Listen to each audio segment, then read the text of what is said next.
एक तरफ चीन का बड़ा प्लान फेल हो गया, बहुत ही खास प्लान, तो वहीं दूसरी तरफ इजराइल के प्रधानमंत्री ने भारत के लिए कर दिया है बड़ा ऐलान और ये आने वाले हैं भारत। जियोपॉलिटिक्स में बहुत कुछ चल रहा है, जानेंगे इन खबरों को विस्तार से। अब हालात ये हुए हैं कि चीन का एक बहुत पुराना सपना था और वो सपना कि भारत के कब्जे से बाहर आ जाए, भारत के हाथ में जो सबसे बड़ी शक्ति है उस शक्ति से निकल कर बाहर आ जाए और अपने 70 से 80% तेल को बचा पाए चीन। लेकिन समस्या ये हो गई है कि चीन का ये प्लान बुरी तरीके से फेल हो गया है और इसका असर ये हो रहा है कि चीन का जो लक्ष्य है कि वो एक सुपर पावर बने, वो पूरा होता हुआ नहीं दिख रहा है। ये जो इलाका देख रहे हैं आप, ये है मलक्का स्ट्रेट यानी चीन की गर्दन। ये एक सकरी सी जगह है जो मलेशिया और इंडोनेशिया के बीच में है और ये जो है ये दक्षिणी चीन सागर को हिंद महासागर से जोड़ता है। अब ये जो हिंद महासागर है, इसी से सब जगह का रास्ता खुलता है। हिंद महासागर में जाना हो, यूरोप में जाना हो या इस इलाके के कई देशों में जाना हो, इसी रास्ते का इस्तेमाल ज्यादातर व्यापारी करते हैं। लेकिन इसे चीन का गर्दन भी कहा जाता है। चीन का गर्दन इसलिए कहा जाता है क्योंकि ये बेहद महत्वपूर्ण है। वैसे तो चीन अपने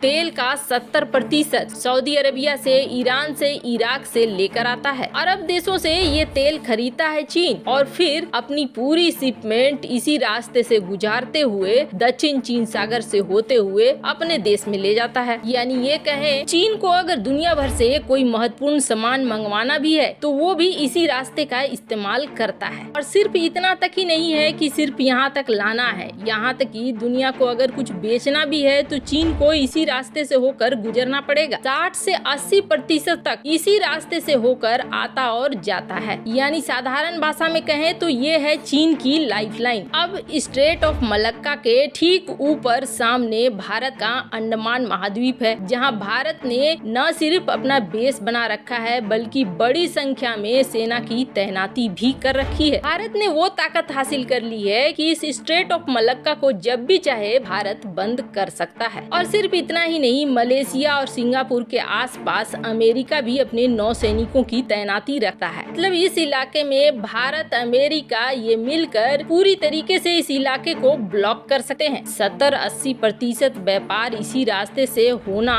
मतलब कि चीन की बहुत बड़ी कमजोरी भारत और अमेरिका के हाथों में है। अब ऐसा नहीं है कि चीन इस टेंशन को दूर नहीं करना चाहता है, इसलिए चीन ने अपने प्लान पर काम करना शुरू किया। मलक्का के ठीक ऊपर है मलेशिया, मलेशिया के ऊपर है थाईलैंड, जहाँ एक बड़ा पेनिसुला है। चीन ने थाईलैंड के साथ ये एक संधि की थी कि हम यहाँ से एक करा कनाल बनाएंगे और ये करा कनाल करा के पास हमें एक नहर बनाने दीजिए। अगर ये नहर बन जाता है तो हमारे लिए भी फायदा है, आपके लिए भी फायदा है, क्योंकि इस रूट का इस्तेमाल आप कर सकते हैं व्यापार के लिए, टैरिफ लगाने में, और मलक्का स्ट्रेट की जगह लोग इस कनाल को ज्यादा पसंद करेंगे। मतलब जिस तरीके से मलक्का स्ट्रेट काम करता है वैसा ही करा कनाल काम करता, दक्षिण चीन सागर को और हिंद महासागर को जोड़ने का काम करता। थाईलैंड को ये भी लालच दे दिया कि करा कनाल से जो भी शिप पास होगी उससे आप आराम से टैरिफ ले सकते हो, यहाँ तक कि आप हमसे भी टैरिफ ले सकते हो। लेकिन भारत ने यहाँ चीन को बहुत अच्छे से समझा दिया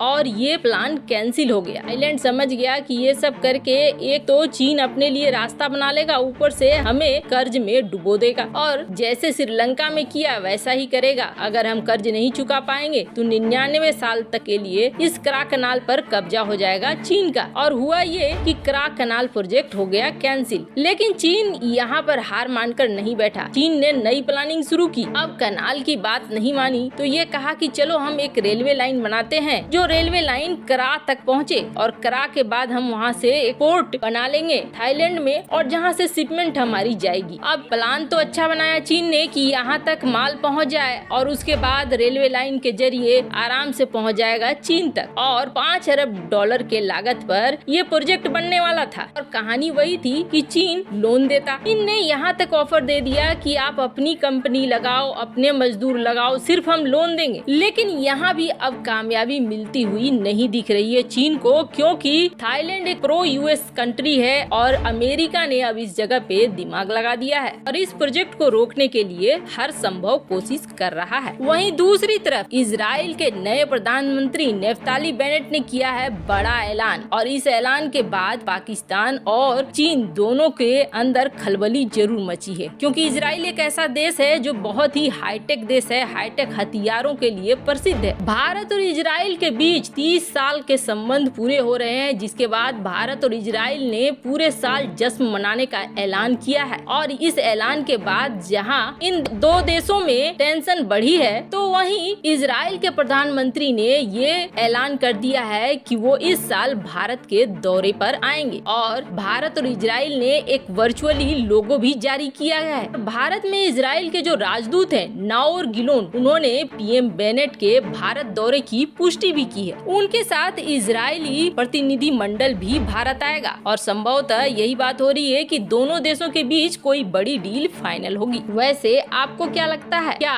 भारत और इजराइल की वजह से ये दोनों देश टेंशन में आएंगे? क्योंकि इजराइल ने एक बार कहा था कि भारत अगर किसी चीज पर हाथ रख दे तो इजराइल मना नहीं करने वाला है। कमेंट कर अपनी राय जरूर बताएं। जल्द मिलते हैं अगले वीडियो में नई खबर के साथ।